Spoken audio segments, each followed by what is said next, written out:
जय हिंद बच्चों।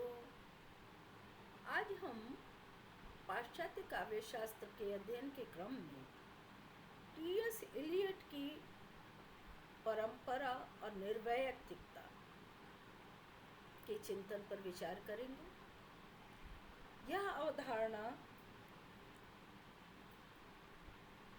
स्पष्ट करती है कि परंपरा का अर्थ रूढ़ि या अंधाकरण अनुकरण नहीं है,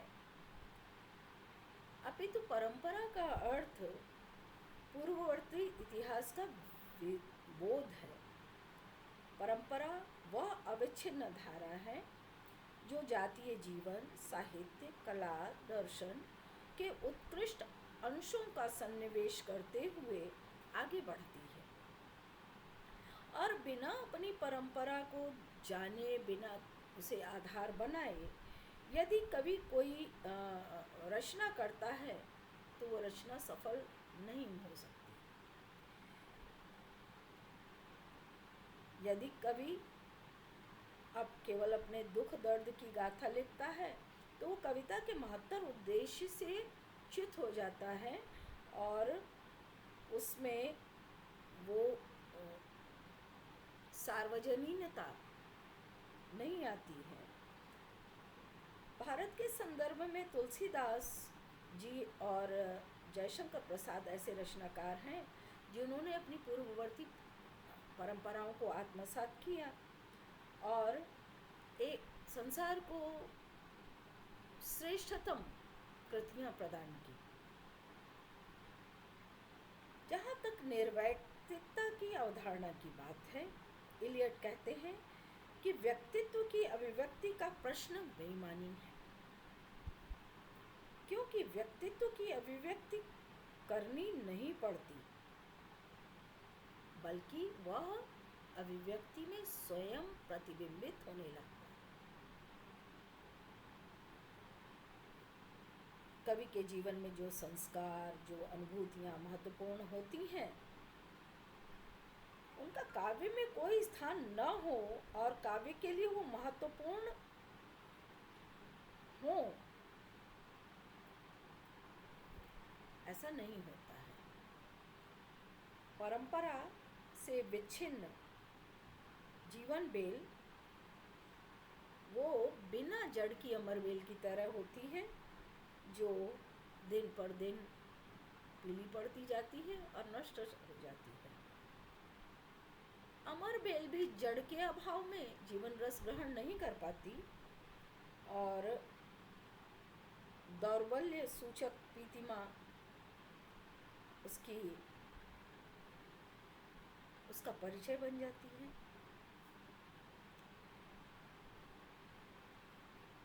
परंपरा की पौध द्वि आधार से जीवन ग्रहण करती है। उसका मूलांकर अधोमुखी होता है जो भूमिगत रहता है और पौधे को टिके रहने का आधार प्रदान करता है, और दूसरा अंकुर ऊर्ध्वगामी आकाशधर्मी होता है जो पौधे को रूप, रंग और सौंदर्य प्रदान करता है। मूलांकुर की खोज खबर लेना, जड़ों की ओर लौटना है। हर परंपरा की अलग पौध होती है। यह पौध जिस जमीन में उगती है वही उसकी संस्कृति होती है। यदि परंपरा के पौध की एक ही प्रजाति चादोरदिक छाई रहे तो उससे बांस की खूंटी तैयार हो सकती है, उद्यान नहीं।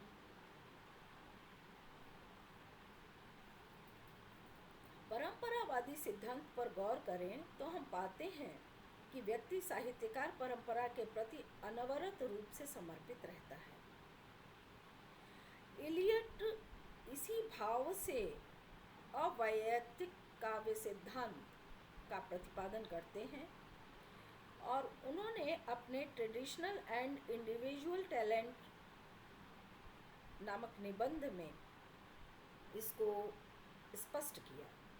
1920 में लेख का उद्देश्य ही था रोमांटिक संप्रदाय की व्यक्तिवादिता के बदले परंपरा का महत्व स्थापित करना और परंपरा के अंतर्गत वैयक्तिक प्रज्ञा की सार्थकता प्रदर्शित करना।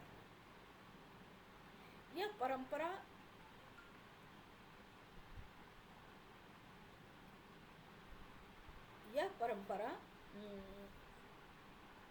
वैयक्तिक प्रज्ञा की सार्थकता को सहज रूप से प्रदर्शित करती है।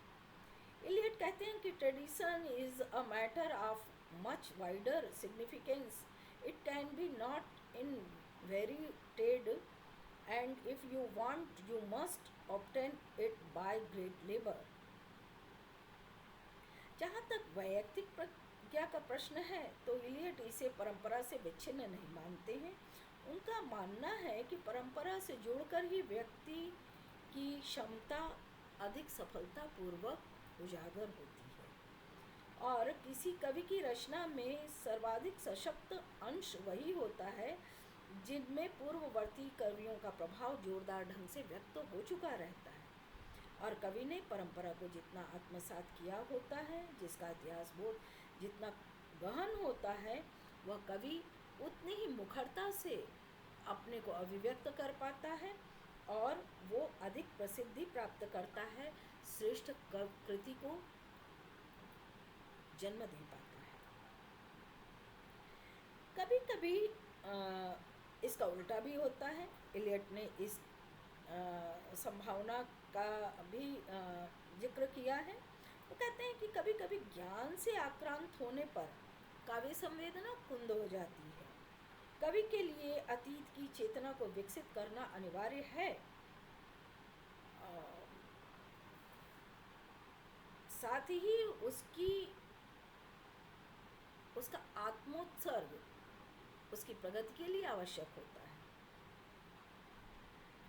इलियट मानते हैं कि किसी कवि या कलाकार की पूर्ण सार्थकता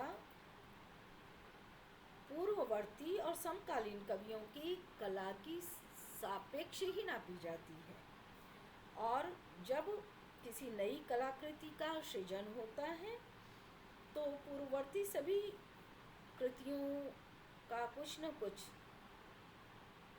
समावेश उसमें होता ही है। और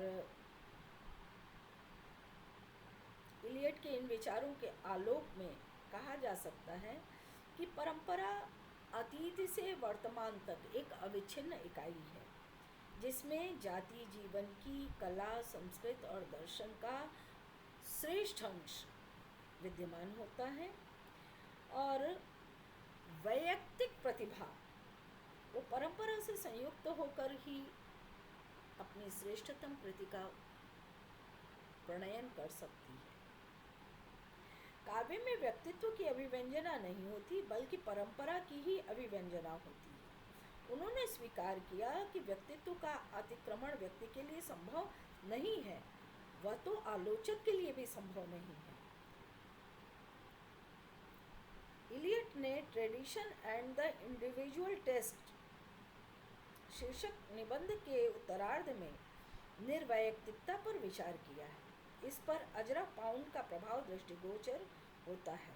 अजरा पाउंड ने माना था कि कवि वैज्ञानिक के समान ही निर्वैयक्तिक और वस्तुनिष्ठ होता है। इलियट परंपरा को आवश्यक मानते हैं, और जो वैयक्तिकता का विरोधी है वह साहित्य के जीवंत विकास के लिए परंपरा का योग स्वीकार करते हैं, जिसके कारण साहित्य में आत्मनिष्ठा का तत्व वो नियंत्रित हो जाता है और वस्तुनिष्ठा का तत्व प्रधान हो जाता है। साहित्य के रोमांटिक दौर में कविता भावों की स्वतः स्फूर्त अभिव्यक्ति मानी जाती थी। इलियट ने इस कथन का विरोध किया। इस पर ध्यान दीजिएगा कि पूर्ववर्ती समालोचकों ने कहा कि कविता भावों की अंतःस्फूर्त अभिव्यक्ति है।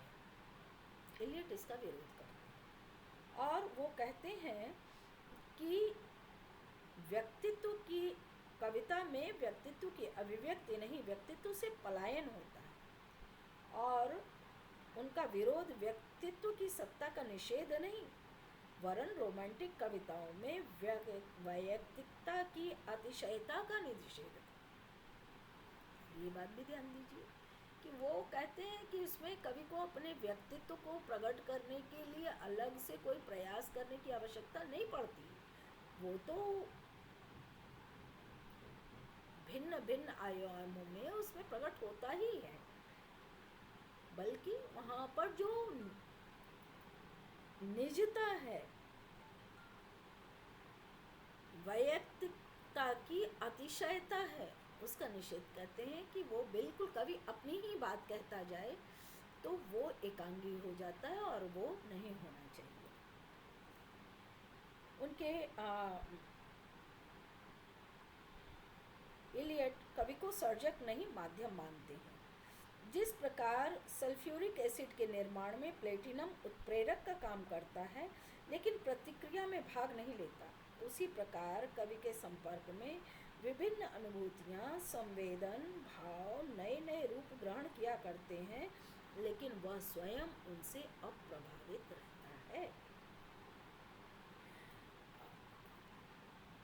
स्वानुभूत संवेदना और भाव सर्वथा भिन्न होते हैं, क्योंकि कवि स्वानुभूत भावों को पूर्णतः आत्मसात करके नए रूप में ढाल देता है, और कवि जितना श्रेष्ठ होगा उसमें भोक्ता और सृष्टा का अंतर उतना ही अधिक स्पष्ट होगा। इलियट मानते हैं कि कवि का मन एक ऐसा पात्र है जिसमें संवेदना, वाक्यखंड, बिंब आदि संचरित होते रहते हैं। सृजन के क्षण में ये अपना स्वरूप त्याग कर एक नए रूप में समायोजित होकर कला का विग्रह धारण कर लेते हैं। इलियट की धारणा है कि काव्य में भावों की तीव्रता का महत्व नहीं होता, वरन कलात्मक प्रक्रिया की तीव्रता का महत्व होता है, जिसमें विभिन्न भावों का संयोजन और प्रदर्शन होता है। वे घुल मिलकर एक हो जाती हैं। चूँकि इलियट भावों के स्वरूप में पूर्ण परिवर्तन को स्वीकार करते हैं, इसीलिए वे सामान्य किसी भी अनुभूति से कलात्मक अनुभूति को विशिष्ट मानते हैं। इलियट की स्पष्ट मान्यता है कि कवि का काम नए भावों को ढूंढना नहीं है, बल्कि काव्य रूप रचना के क्रम में उन संवेदनाओं को व्यक्त करना है जो वास्तविक भावों में विद्यमान थे ही नहीं। बहुधा इलियट की निर्वैयक्तिकता को व्यक्तित्व से पूर्णतः विच्छिन्न मान लिया जाता है, उसे ठीक तरह से समझा नहीं जाता है। लेकिन जैसा हम ऊपर पहले भी बता आए हैं कि इलियट वैयक्तिकता का निषेध नहीं करते, वह वस्तुनिष्ठा को प्रमुखता देते हैं। इलियट की वैयक्तिकता का मतलब इतना ही है कि वस्तुनिष्ठा के प्रति समर्पण। वैसे the news of poetry and the use of criticism में उन्होंने स्वीकार किया कि व्यक्तित्व का अतिक्रमण न तो कवि के लिए संभव है और न ही आलोचक के लिए। वो काव्य के 3 स्वरों में सर्वाधिक महत्व नाट्य स्वर को देते हैं, और जो निर्वैयक्तिकता की ही परिणति है। लेकिन जब वे शेक्सपियर की आलोचना करते हैं तो कहते हैं कि यदि आप शेक्सपियर को पाना चाहते हैं तो वह आपको केवल उन पात्रों में मिलेगा जिनकी उसने सृष्टि की है। बहुत बड़ी बात है। इससे स्पष्ट है कि इलियट का निर्वैयक्तिकता का सिद्धांत व्यक्तित्व का निषेध नहीं करता, बल्कि उसका समर्पण का अनुमान करता है। वे कहते हैं कि कला संवाद के लिए अनिवार्य है। कलाओं का अनुशीलन करते समय व्यक्ति सब कुछ, यहाँ तक कि अपने वंश वृक्ष का भी समर्पण करके इस कार्य में प्रवृत्त होता है। इस प्रकार इलियट की निर्वैयक्तिकता का सिद्धांत भारतीय साधारणीकरण से साम्य रखता है। इसमें व्यक्तित्व का पलायन, व्यक्तित्व का निषेध नहीं, अपितु काव्य के प्रति उसका समर्पण है। वस्तुनिष्ठ समीकरण सिद्धांत निर्वैयक्तिकता की पुष्टि करता है, और इलियट कला के लिए उद्घोष करने वालों की तरह उसे सामाजिकता, नैतिकता, धार्मिकता के बंधनों में नहीं जकड़ते हैं। इसी प्रकार इलियट ने कलावादियों, मार्क्सवादियों, यथार्थवादियों, समाजवादियों से भिन्न एक संतुलित आलोचना दृष्टि का सूत्रपात किया है। जहाँ तक परंपरा की प्रासंगिकता का प्रश्न है, यह हमारे मस्तिष्क को पुनः सोचने के लिए विवश करता है कि परंपरा और विरासत क्या है। इस पर टी.एस. इलियट ने कुछ दिलचस्प दलीलें दी हैं, तथ्य प्रस्तुत किए हैं। उनका सुझाव है कि लेखक में इतिहास की चेतना का होना आवश्यक है, जो उसे लिखने के लिए बाधित न करे। बहुत महत्वपूर्ण बात है। इतिहास तो आए, लेकिन वो उसे लिखने के लिए, प्रदर्शित करने के लिए बाध्य ना करे, बल्कि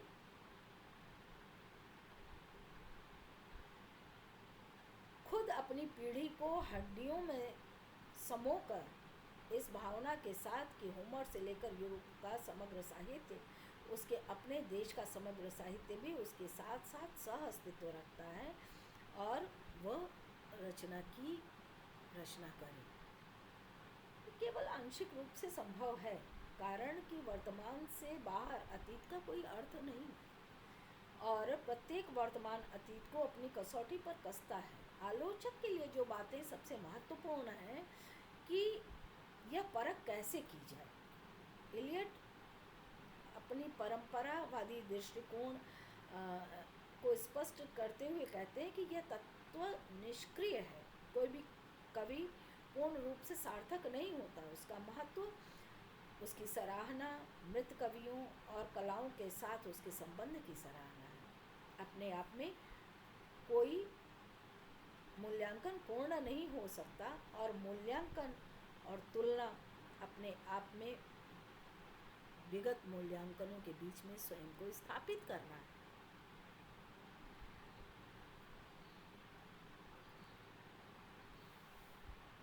इसमें संदेह नहीं कि इलियट इस बात को आंशिक रूप में समझा पाते हैं, कारण कि अपनी भूमिका में ही उन्होंने स्वीकार किया है कि शेक्सपियर के मुकाबले में दांते को अधिक पसंद करने के परिणामस्वरूप उन्हें संस्कृति को जीवन के ऐसे सक्रिय अंग के रूप में देखना पड़ता है जिसमें नैतिकता, धर्म, राजनीति का भी प्रवेश है। प्रत्येक नई कृति परंपरा शीर्षक में लेख लिखते हुए इलियट कहते हैं कि अतीत की समूची मौजूदा व्यवस्था चाहे कितने ही आंशिक रूप में क्यों न हो, अवश्य बदलती है और उसके पीछे कौन सी शक्तियाँ हैं, कौन सा परिवर्तन किस प्रकार होता है, ये जानना आवश्यक होता है। हम अतीत को उसी रूप में परखते हैं जिस रूप में जीवन हमें उसे परखने के लिए बाध्य करता है और हमारा जीवन न केवल हमारी विरासत बल्कि अपने समय के वर्ग संघर्षों, आवेशों से भी निर्धारित होता है।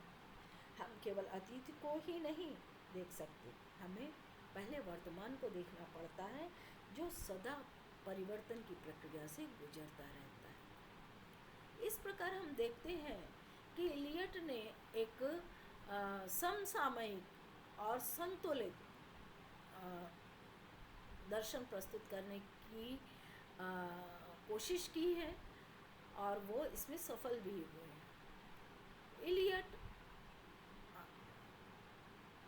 एक ऐसे दार्शनिक हुए हैं जिन्होंने, जो कवि भी हैं और दार्शनिक भी हैं, उन्होंने अपने काव्य में अपनी मान्यताओं को पोषित किया है और इसी कारण उनका दर्शन विशेष प्रभावी हो सका है। आज की बात बस।